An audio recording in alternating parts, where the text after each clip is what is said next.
Eu estou aqui, pessoal, para uma primeira parte de uma formação em sistemas participativos de garantia. Aproveitando esse momento que nós estamos, nesse necessário isolamento social, eu achei por bem organizar essa palestra, na verdade, eu poderia chamar de um curso, sobre esse assunto que tem tomado uma dimensão muito importante na cena da agricultura orgânica nacional e mundial. Eu trabalho com isso há muitos anos, meu nome é Laércio Meirelles. Na verdade, vocês vão ver pela apresentação de hoje que eu me envolvo desde a gênese dessa metodologia de avaliação da conformidade. E eu pensei então que poderia ser útil para quem está envolvido com a produção orgânica e busca formas de certificá-la, esse curso. Vão ser 6 palestras, mais uma, porque daqui a pouco eu explico o que é essa mais uma.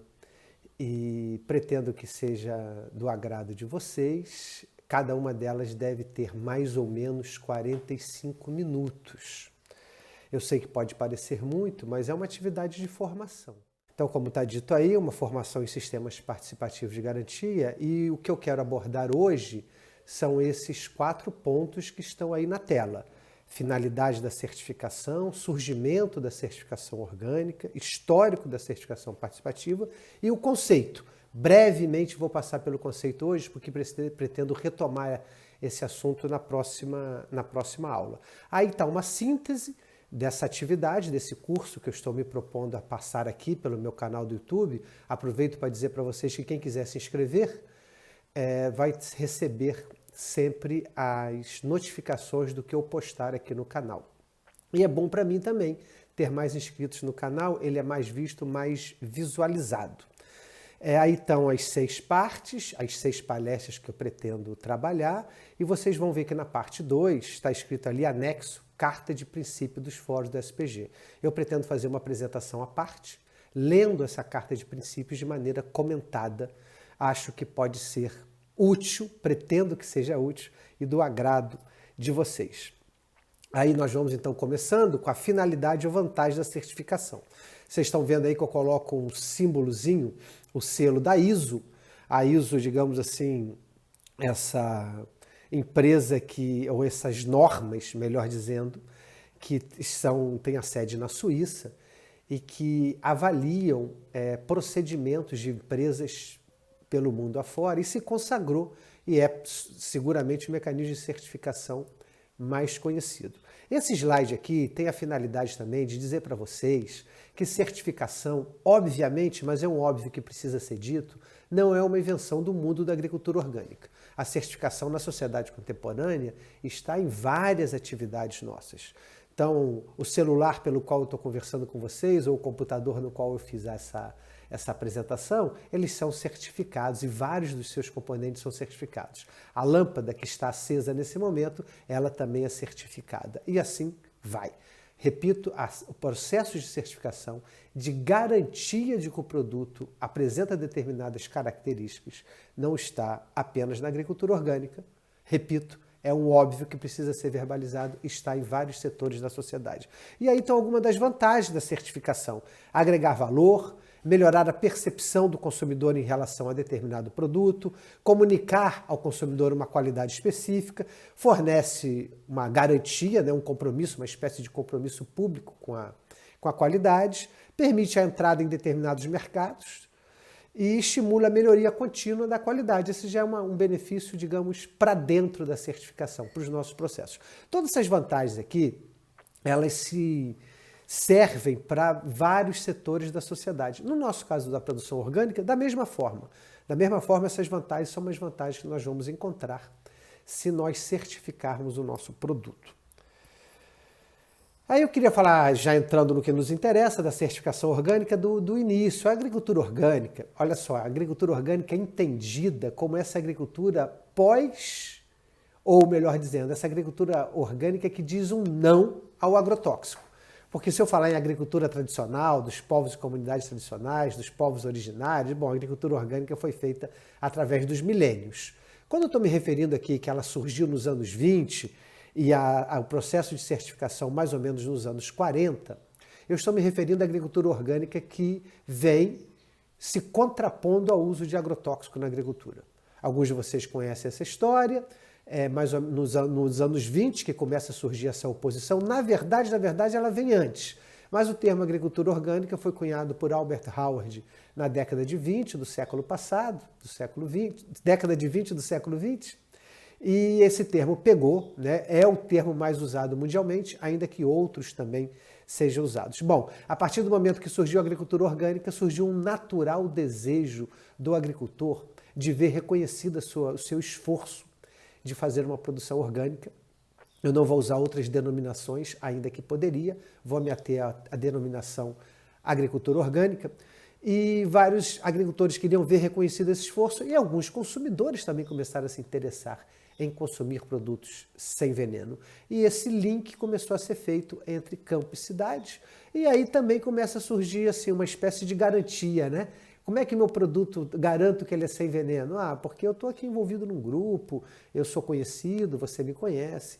A garantia era muito mais por aí. Nos anos 40 começa a surgir na Europa, Suíça, Alemanha, algumas associações de agricultores. E essa associação se encarregava de prestar essa legitimidade ao produto. Nos anos 60, 70, 80, nos anos 60 surge a importante associação francesa, que existe até hoje, chamada Natureza e Progresso, e começa a surgir nos anos 70 as primeiras normas voluntárias. Alguns governos, vendo o movimento que acontecia na sociedade, começaram a propor alguma digamos assim, regra do que era essa tal dessa produção orgânica. Até que no início dos anos 70 surge a IFOAM. IFOAM é a sigla em inglês para a Federação Internacional dos Movimentos de Agricultura Orgânica. Foi a primeira vez que, nesse caso, 5 países, 5 associações de agricultores de 5 diferentes países, está aí no quadro quais são, França, Estados Unidos, Inglaterra, África do Sul e Suécia. No slide anterior eu botei um selinho abaixo do selo da ISO, eu usei o selo da Soil Association, uma associação que trabalha em prol da agricultura orgânica muito conhecida, muito antiga, inglesa. Essa é uma das que conformaram a IFOAM nessa data que está aí, 5 de novembro de 1972. Eventualmente eu tive a oportunidade de encontrar algumas pessoas que estavam nessa reunião, é muito bacana vê-los comentando como que ela se deu. Pois bem, organizaram a IFOAM, repito, sigla em inglês para a Federação Internacional dos Movimentos de Agricultura Orgânica, e um pouco normatizaram o que era agricultura orgânica. O que você é inglês, o que você é francês, o que você é sueco, o que você é norte-americano, diz que é um produto orgânico. E fizeram as normas. Eu ouvi uma das pessoas que estava nessa reunião falando que as normas da produção orgânica feitas nesse momento eram uma folha. Que coisa, né? Hoje são cadernos e cadernos intermináveis de norma para os diferentes produtos, para as diferentes formas de produzir. E, repito, me contaram que essa primeira vez saiu uma folha. Eu nunca tive acesso a esse documento. Quem sabe a gente consegue encontrá-lo algum dia desse. Pois bem, formaram a IFOAM e a IFOAM trabalhou muito durante os anos 70, 80, 90, promovendo a certificação de produtos orgânicos. Durante muito tempo, principalmente nos anos 80, era muito conhecida a certificação da IFOAM. Algumas certificadoras ao redor do mundo eram credenciadas para a IFOAM. Na falta de uma legislação, de um credenciamento governamental, quem credenciava as certificadoras que operavam em diferentes países, não eram tantos, menos de 2 dezenas, elas funcionavam com as normas voluntárias, obviamente, com as normas da IFOAM. Bom, à medida que os circuitos se alongam e principalmente que o mercado cresce, começam essas normas a terem mais visibilidade. A produção orgânica tem mais visibilidade, o mercado orgânico começa a crescer. E aí os governos, primeiramente o governo europeu, depois o norte-americano e japonês, sentem necessidade de regular essa atividade. Então surge, aí está dizendo, em 91, no regulamento da Comunidade Econômica Europeia, surge o regulamento 2092. Regulamento 2092, depois foi substituído pela ISO 65, que regulamenta as atividades das certificadoras, nesse caso, certificadoras também de produtos orgânicos. Em 94, não tão longe do que surgiu na Europa, começa aqui no Brasil, junto ao Ministério da Agricultura, na verdade foi uma convocação do Ministério da Agricultura, para que diferentes pessoas, eu estava envolvido nessa atividade, fossem a Brasília para poder discutir a lei da agricultura orgânica.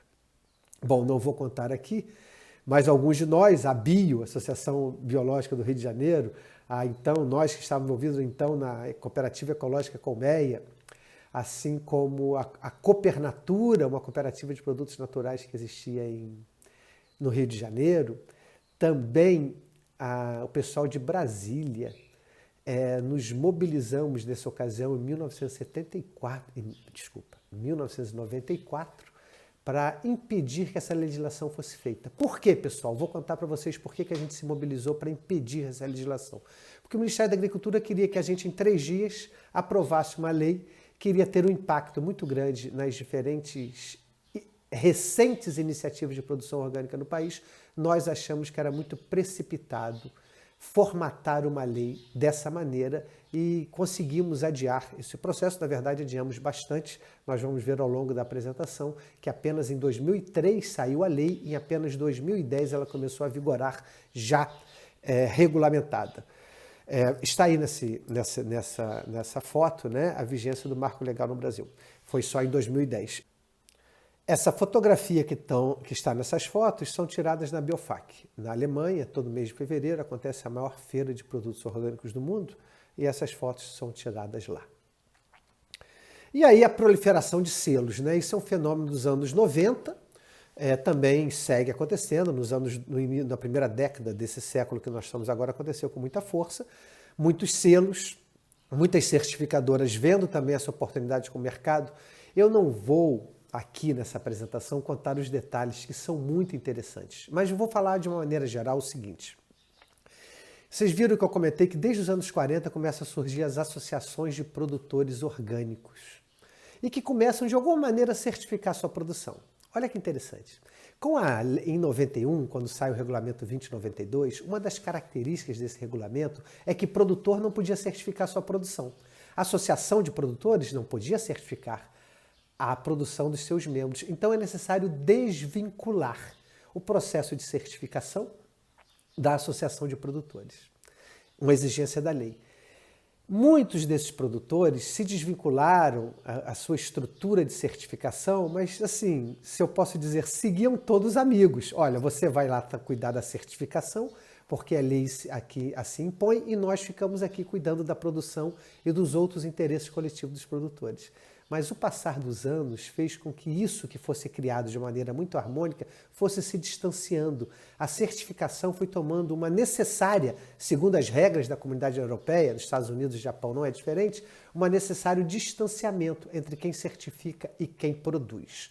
Por isso que é chamado certificação por terceira parte. Não é quem produz, não é quem consome, é um terceiro que vai certificar, também chamada de certificação por auditoria.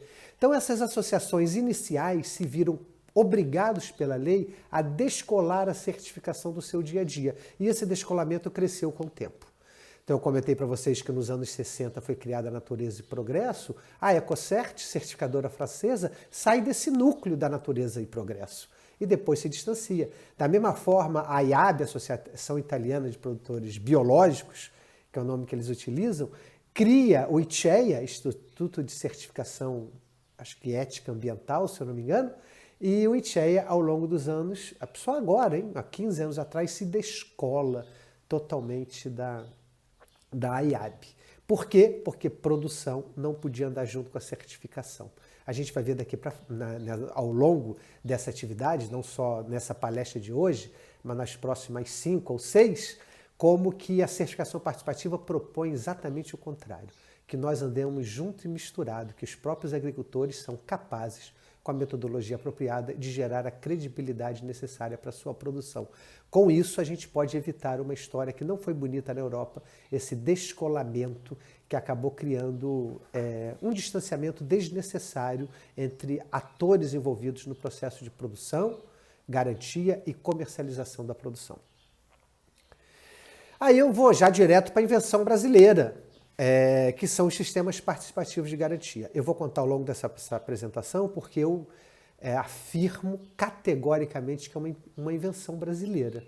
Vou contar para vocês que com o crescimento da certificação participativa no mundo nos últimos 10 anos, alguns europeus, associações de produtores, as quais eu respeito muito, estão gostando de dizer que não, isso aqui na Europa a gente sempre fez assim.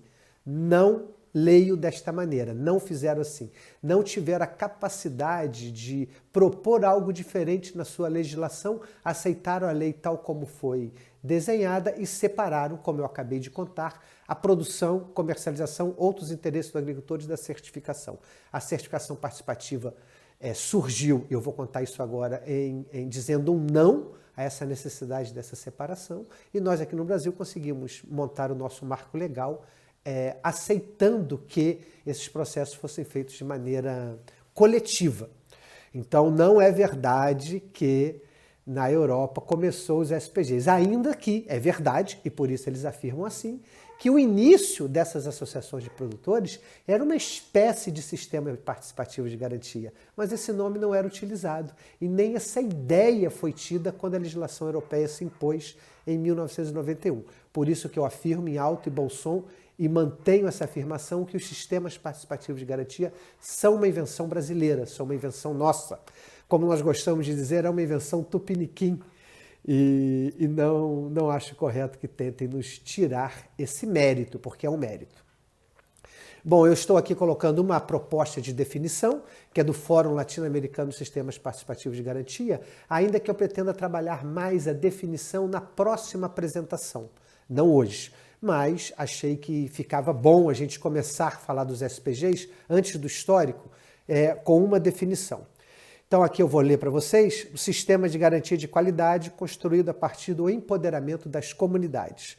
A certificação dos e das produtores e produtoras baseia-se na ativa participação dos atores envolvidos e os sistemas são construídos fundamentando-se na confiança, em redes sociais e na troca de conhecimentos.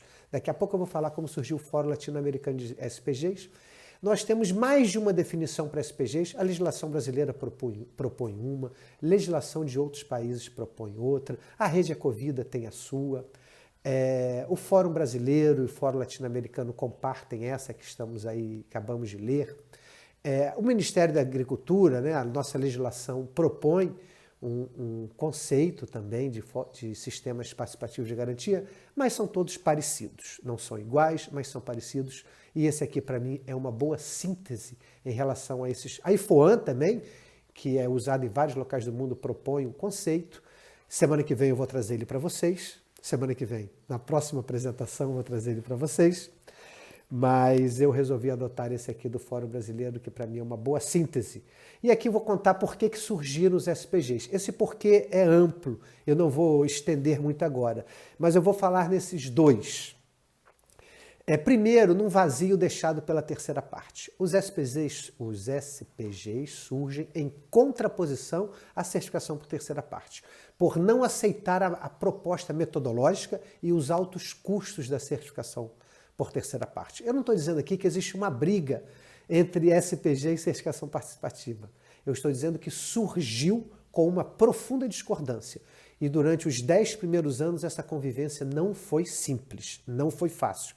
Porque os certificadores de terceira parte, olha, eu posso dizer que por mais de 10 anos não aceitavam, em hipótese alguma, a metodologia que a gente propunha naquele momento chamando de certificação participativa.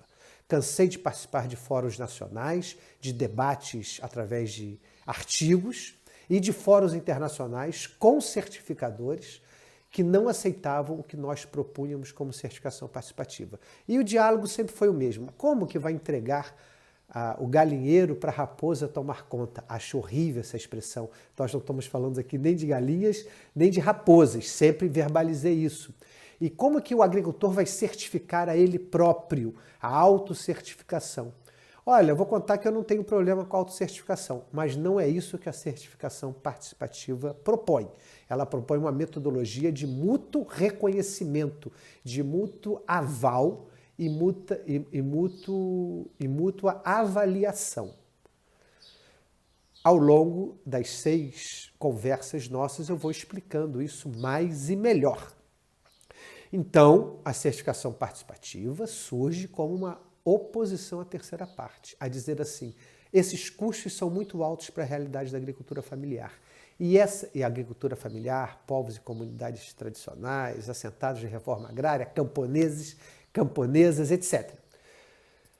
Então, a gente dizia, esses custos são elevados, não só no Brasil, mas em toda a realidade dos países do Sul, América Latina, África e Ásia. E além dos custos serem elevados, a metodologia é inadequada. Não é conveniente que um certificador venha de fora, sem conhecer a realidade daquele espaço, daquele território, e dite as regras e fiscalize com uma postura de fiscal. Eu ia dizer inadequada, mas não sei se é inadequada, é uma postura de fiscal. Isso não é uma metodologia apropriada para a grande maioria da realidade da produção familiar, povos e comunidades tradicionais no nosso continente. E aí uma outra justificativa por que surgiram os SPGs é porque os marcos legais foram surgindo nos diferentes países, quase sempre importados da Europa. Eu conheço lei em país latino-americano que falava, lei aprovada, que falava em países membros, ou seja, esqueceram de trocar em algum momento da lei, copiando a lei da Comunidade Econômica Europeia, que fala em países membros. Teve país latino-americano que copiou tanto a lei europeia que teve um momentinho lá da lei que esqueceu e ela seguiu falando em países membros, mostrando esse aspecto da colonização e do colonizado. Então, com isso, as leis surgiram nos países latino-americanos, com muitos consultores europeus vindo a países latino-americanos trabalharem com nossos governantes as legislações de agricultura orgânica com a sedução da exportação. Olha, vamos criar a lei, porque pode exportar para a Europa, para os Estados Unidos, para o Japão. Então esse marco legal foi se impondo. Então os sistemas participativos de garantia também é uma forma de um universo importante dos agricultores naquele momento, hoje mais ainda, se incluírem na lei, não estarem fora. Naquela época, final dos anos 90, a gente falava, olha, não sei se ter uma lei é uma boa, não sei se queremos uma lei que obrigue, que esse é um detalhe curioso da certificação orgânica, ela é obrigatória.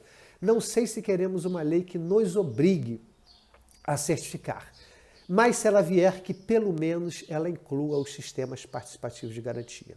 Essa conquista nós tivemos. E aí segue, para que surgiram os SPGs? Aí está dito, para permitir o acesso ao mercado de produtos orgânicos, facilitar o desenvolvimento do mercado local. Aí a gente vai acrescentando algumas coisas que ao longo dos anos nos mostrou. Reviver princípios da agricultura orgânica. Os SPGs estimulam uma agricultura orgânica, me permitam chamar assim, uma agricultura orgânica mais raiz, uma agricultura orgânica que tem a ver com seus princípios, não uma agricultura orgânica de alguém que quer converter a sua produção apenas por um nicho de mercado, que é uma motivação real, interessante, mas perigosa, porque nós não temos controle sobre o mercado, preços vão e vêm. Eu sempre digo que a transição orgânica para a produção orgânica, ela deve ser uma transição pensada em valores e princípios e não apenas em uma oportunidade de mercado. Os SPGs nos ajudam, nos estimulam a reviver esses princípios da agricultura orgânica. E olha, isso me foi dito em 2005 por um dos fundadores da Soil Association. Já comentei nela com vocês. É uma das organizações de agricultura orgânica mais antigas e importantes do mundo. E ele veio, em 2005, nos agradecer a um conjunto de pessoas que estávamos reunidos por estar estimulando os SPGs. Ele falava isso, vocês estão conseguindo reviver princípios que o movimento de agricultura orgânica tem perdido. Bom, aqui eu coloco outras motivações para os SPGs, tema gerador para a organização social, quem está envolvido neles sabe como ele motiva a organização social territorial, dinâmica que favorece a construção de capacidades locais, redes de conhecimento territorial. Essa é uma das grandes vantagens do SPG, espero voltar nisso nas próximas apresentações, porque acho essa vantagem maior do que o próprio selo. Eu acho que os SPGs se justificam mais por criar essas redes locais de conhecimento do que pela obtenção de um selo, para que vai me oportunizar a presença em determinado mercado.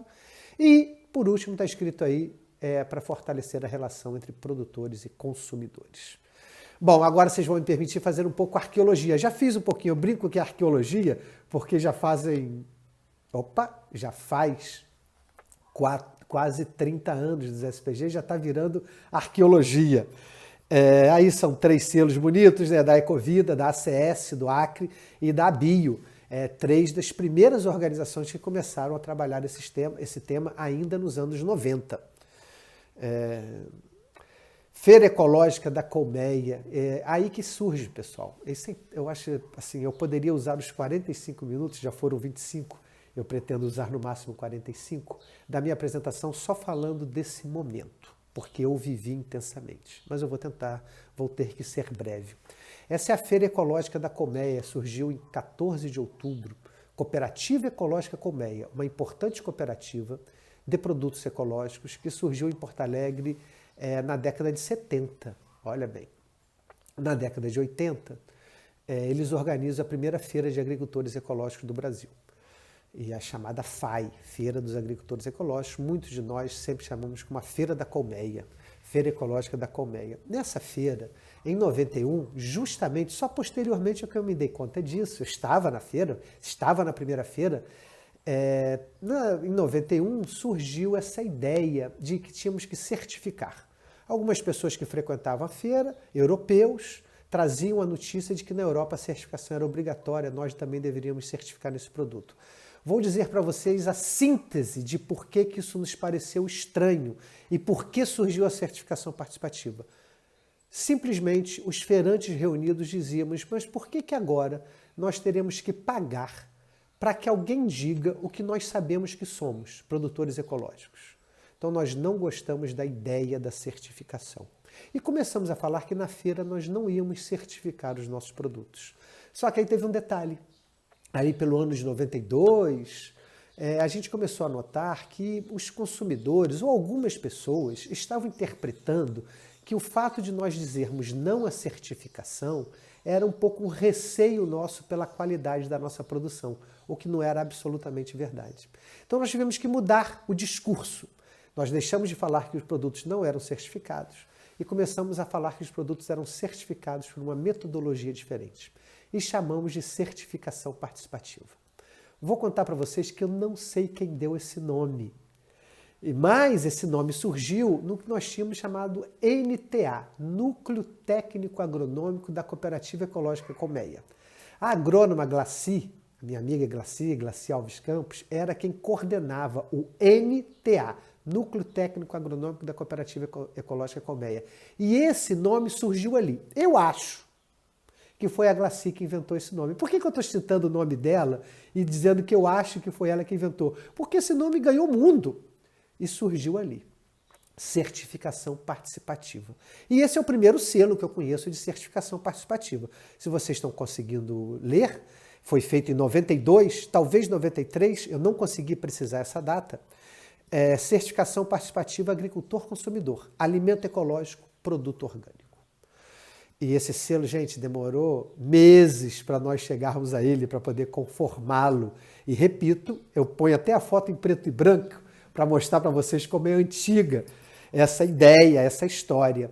E esse selo, eu confesso que me emociono cada vez que vejo, é o surgimento de um movimento que hoje está presente em mais de 100 países. Interessante, né? Bom, isso continuou. A rede Ecovida de certificação participativa é o primeiro nome da rede. Logo depois nós mudamos o nome para a Rede Ecovida de Agroecologia. E vou contar para vocês que a rede surgiu em Santa Catarina em 98, depois ela se estendeu para o Paraná e para o Rio Grande do Sul em 99. Mas eu sou obrigado a dizer que ela surge no âmbito do que nós tínhamos chamada Rede TA Sul, Rede Tecnologias Alternativas Sul, que fazia parte da Rede PTA Nacional. A Rede PTA surge nos anos 80. Nos anos 90, aqui no Sul, a gente tinha essa subdivisão da Rede PTA, chamada Rede TA Sul. E a gente estava assim, era uma rede que reunia só ONGs.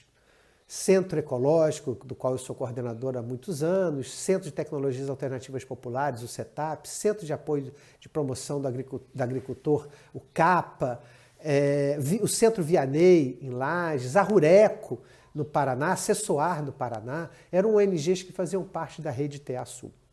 Possivelmente eu esqueci de alguma.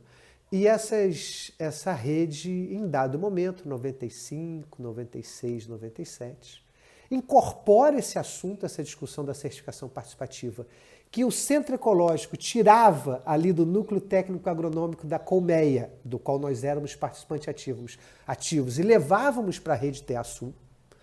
E aí esse assunto começou a ganhar interesse, porque era uma forma de ver a agricultura orgânica numa percepção mais popular. Vou ficar assim, não vou explicar mais isso agora. E isso então começa a ganhar um pouco mais de eco.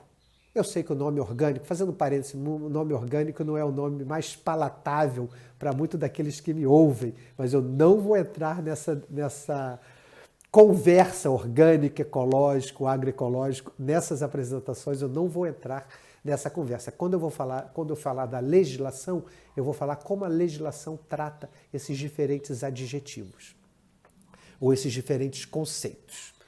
Mas, por enquanto, eu vou dizer, então, que nesse âmbito da Rede TA-Sul, a gente começa a trabalhar esse assunto da certificação participativa. No sul do país, o termo, o adjetivo ecológico sempre foi priorizado, principalmente nos anos 90. Então, a gente falava muito em agricultura ecológica e certificação participativa dessa produção. Bom, a Rede TA-Sul, em suas discussões, sente a necessidade de transcender essa rede que era conformada apenas por ONGs. E nós formamos, os companheiros de Santa Catarina, meu amigo Valdemar Al é um dos pioneiros, então trabalhando no CEPAGRE, uma das ONGs que eu não citei antes, mas que fazia parte da Rede TA-Sul, Luiz Carlos Rebelato, nesse momento trabalhando nessa mesma equipe, são pessoas que começam, e outros, eu citei esses dois, sabendo que estou cometendo injustiças, começam a articular a rede Ecovida de certificação participativa em Santa Catarina. Posteriormente, como eu já comentei, Paraná e Rio Grande do Sul se somam logo depois.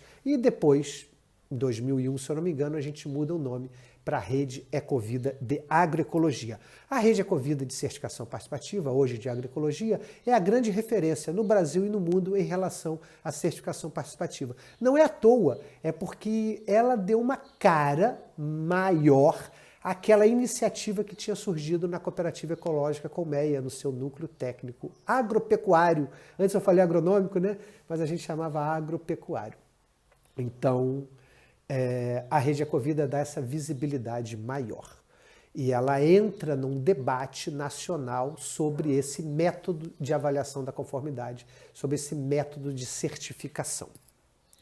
Então aí está uma reunião, essa reunião não é do surgimento da Rede Ecovida, essa reunião é uma reunião posterior da Rede Ecovida, mas eu acho tão bonito essa fotografia que eu coloquei, não consegui achar uma fotografia da reunião de fundação em Santa Catarina, em abril de 98, da Rede Ecovida de Certificação Participativa. Bom, esse tempo, essas coisas avançam. Eu estou vendo que eu não vou conseguir fazer essa conversa de hoje apenas em 45 minutos. Vou acabar levando um pouco mais de tempo, vocês me desculpem por isso. E aí, gente, em 2002, surge o primeiro ENA, Encontro Nacional de Agroecologia. Foi no Rio de Janeiro, na Universidade Estadual do Rio de Janeiro, em julho de 2002. Lá, nesse encontro, também tem uma história esse encontro, mas não é para hoje.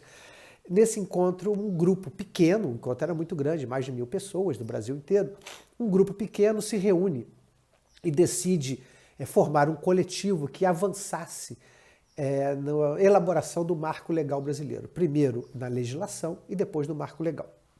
Esse grupo se autodenominou GAO, Grupo de Agricultura Orgânica. Surge, portanto, no ENA, alguns meses depois faz a sua primeira reunião, e esse grupo é o grupo que gestou o nosso marco legal. O que tem de bom nesse marco legal, o que tem de ruim, o grupo é o culpado, porque foi muito ativo na elaboração dessa lei. O Ministério da Agricultura teve sensibilidade de participar e ouvir esse grupo, poderia não ter feito, esse mérito deve ser dado ao Ministério da Agricultura, de ouvir e participar ativamente de maneira coletiva na elaboração dessa lei.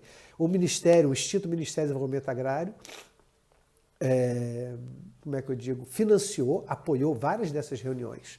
O Ministério da Agricultura com mais dificuldade em dar esse apoio, mas também participou desse apoio, mas essas reuniões aconteceram muitas vezes no sítio, na vila, melhor dizendo, na Vila Yamaguchi.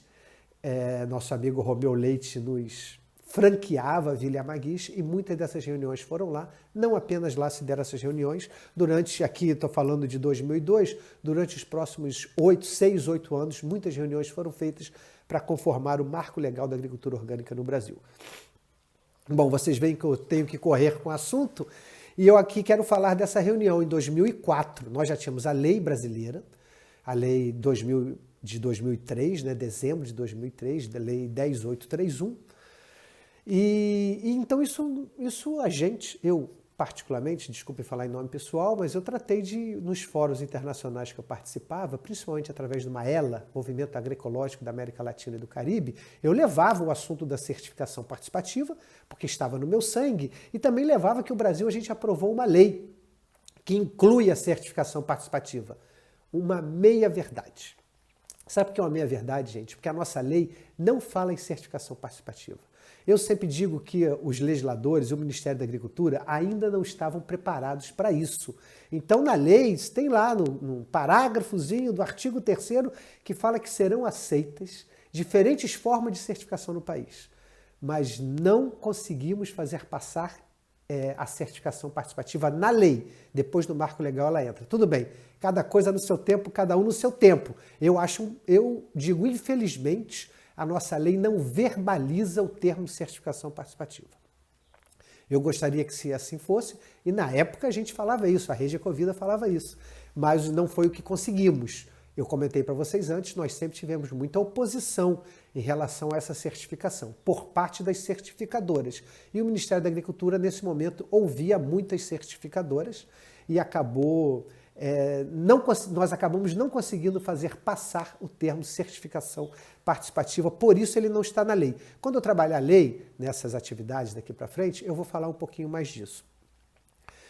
Tá bom como tá, poderia estar melhor. Mas com essa atividade minha de falar através do movimento agroecológico da América Latina e do Caribe da certificação no Brasil e dizendo que na nossa lei estava a certificação participativa, repito, uma meia-verdade, mas logo depois no decreto ela entrou, mérito, outra vez do Ministério da Agricultura ter participado dessas jornadas conosco, ter aberto essa possibilidade ao diálogo e acabou entrando no decreto a certificação participativa. E eu propagandeava isso nos eventos internacionais que eu participava, até que nós conseguimos montar esse evento aí. Eu considero que esse evento, outra prosa de 50 minutos só para esse evento, que esse evento tirou esse assunto da certificação participativa debaixo da mesa e colocou sobre a mesa do Movimento de Agricultura Orgânica Mundial. Olha, esse evento deu um trabalho bastante agradável de organizar. Organizei junto, já que eu estou citando alguns amigos, sou obrigado a citar Pipo Lernu, argentino, grande amigo, roqueiro, que estava nesse momento ocupando a vice-presidência da IFOAM. E o Pipo conhecia o processo da Rede Ecovida, gostava do processo da Rede Ecovida. E IFOAM, nesse momento, não era muito sensível à certificação participativa, em hipótese alguma. Não gostava dessa ideia porque a IFOAM promoveu o sistema de certificação que acabou sendo chamado de terceira parte. Mas, Pipo, conversando com seus pares em IFOAM teve a sensibilidade de abrir a conversa. Maela também. IFOAM e Maela, então, organizaram esse encontro, que nós tivemos o prazer, o Centro Ecológico teve o prazer de ser o anfitrião desse encontro. Está aí escrito, foram 45 pessoas, 21 países dos 5 continentes, e o que se chama, eu não gosto desse termo, mas eu vou usar, o que se chama formadores de opinião. Pessoas que têm alguma posição de incidência no movimento de agricultura orgânica no mundo. Presidente da IFOAM, presidente do Maela, FAO, certificadores, GTZ alemã, tinha representante, e principalmente nós mapeamos experiências, por isso o nome, alternativas de certificação pelo mundo afora. Aí vocês vão ver na foto, eu já falei antes do Luiz Rebelato, está aí no encontro conosco, a nossa amiga Maria Fernanda continua militando em prol dos SPGs, da Bio, estava aí conosco, e outros que vocês vão identificando nessa foto. Aqui estavam presentes mais ou menos 20 experiências diferentes de certificação ao redor do país. Estava aqui uma figura de Jericó, adoro isso, acho bíblico. Ele era responsável pela Feira Orgânica de Jericó. Olha que luxo, eu não conheço essa, mas eu gostaria de conhecer. E aqui nesse evento, então, os participantes saíram desse evento, muito comprometidos a espalhar a ideia da certificação participativa pelos seus países. Nesse encontro, nós também tiramos um grupo de trabalho, do qual eu fui participante durante muitos anos, que espalhou, sistematizou e espalhou as experiências de certificação participativa pelo mundo. Enquanto isso, nós estávamos construindo o marco brasileiro. Bom, gente, estou correndo. Mas aí nós criamos o Fórum Brasileiro e Latino-Americano de SPGs em julho de 2009. Nessa apresentação aqui eu estou saltando uma reunião que nós tivemos, o Encontro Latino-Americano de SPGs, também em Antônio Prado, Rio Grande do Sul, em 2007. Mas em 2009 nós organizamos um outro encontro, à luz do encontro da Rede Ecovida, que nós tivemos nesse mesmo momento, e criamos o Fórum Latino-Americano de Sistemas Participativos de Garantia. No mesmo dia, no mesmo momento, criamos o Fórum Brasileiro de Sistemas Participativos de Garantia. O fórum é um espaço de articulação, não é uma entidade formal, mas é um espaço de articulação onde os SPGs se encontram, trocam experiências, se fortalecem, aprendem uns com os outros e planejam algo para o momento seguinte. Bom, vocês vão ver aqui através dessas fotografias, eu adoraria usar mais tempo para falar delas, mas que nós fizemos essas reuniões em diferentes locais do continente latino-americano. Aí em La Paz em 2011, depois em Quito em 2015, depois em Piura, Peru, em 2018. Cada um desses encontros tem sua carta. Não é difícil encontrar essas cartas na página web da minha organização, centroecológico.org.br, vocês podem achar essas cartas. Vou falar delas daqui a um pouco. E também o Fórum Brasileiro de SPGs. Aqui eu estou colocando foto de duas reuniões, uma que foi em 2015, outra que foi em 2019, mas na verdade antes de 2015 nós tivemos outras reuniões do Fórum Brasileiro de SPGs e entre 2015 e 2019 também tivemos algumas reuniões informais, mas essas foram as duas maiores. Mas eu me recordo de reuniões que fizemos no encontro da Rede Chique Chique, lá em Mossoró. Adoro a Rede Chique Chique, a começar pelo nome e pelas mulheres que fazem parte da sua rede de, como é que elas dizem? De economia solidária, feminismo e agroecologia. E lá, uma vez, nós fizemos o encontro do Fórum Brasileiro de SPGs. Mas aqui eu repito, foto de dois encontros que são os maiores, um em 2015 e outro em Brasília, 2015, e outro em Valinhos, em maio de 2019.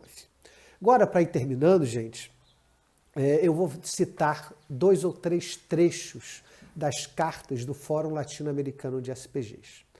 Em La Paz, por exemplo, foi dito que os SPGs se justificam como criadores ou criaturas de uma dinâmica social que quer estimular a produção e consumo popular de produtos ecológicos. Bacana, né? Não vou entrar em detalhes, está escrito. Quero que vocês vejam um pouco do teor dessas cartas e como sempre fazem referência aos princípios e valores dos sistemas participativos de garantia. Em Quito, os SPGs, além de serem um sistema de garantia, são também um instrumento que contribui para a construção de uma agricultura ecológica democrática, inclusiva e acessível a todos os produtores e consumidores. Em Piura, reafirmamos. Por outro lado, os SPGs presentes reforçam sua preocupação com a desnaturalização que o reconhecimento legal dos SPGs pode gerar, afastando-os de algumas das suas qualidades básicas, como simplicidade, dinamismo e capacidade de adaptação às realidades locais. Nesse sentido, alguns países presentes disseram que até o momento a não regulamentação está servindo para o crescimento e consolidação dos SPGs. Pessoal, são só 3 aspectos de 3 cartas, mas eu, como disse para vocês, uma das atividades que eu quero fazer aqui, estou prometendo isso para vocês, é ler a Carta de Princípios do Fórum Brasileiro de SPGs, que é muito parecida com a Carta de Princípios do Fórum Latino-Americano de SPGs. Quero ler e fazer comentários, então eu vou poder retomar muito desses aspectos quando eu fizer essa leitura em conjunto assim, de certa forma em conjunto com vocês, através desse meio. Por isso que aqui eu estou passando rápido por esses assuntos, tá bem? porque muito mais eu poderia falar sobre esses princípios e valores dos SPGs que estão expressos nessas cartas. Mas uma das nossas etapas vai ser sobre esses princípios e valores e eu vou poder falar um pouco mais sobre isso. Então, pessoal, era isso que eu queria comentar com vocês por hoje. Era mais o histórico até onde é que nós estamos. Eu sei que ficaram lacunas, mas hoje é o primeiro dia de 6/7, como eu já expliquei para vocês. Então nós vamos ter a oportunidade de voltar em boa parte desses assuntos aqui. Mas eu queria começando com a história. Aqueles que me conhecem sabem que eu estou virando um velha brincadeira porque eu estou garoto, mas eu estou virando um velho contador de histórias. E essa história do SPG precisa ser sempre contada para que as pessoas percebam o seu porquê, a sua origem. Então eu vou ficando por aqui, deixo o meu abraço para vocês. Aí está, ó, continua. Então a próxima etapa vai ser conceitos e princípios do SPG. Eu até coloco aí em verde aí embaixo, ó. Quer mais? Deixe teu comentário sobre qual assunto você acha oportuno ser abordado.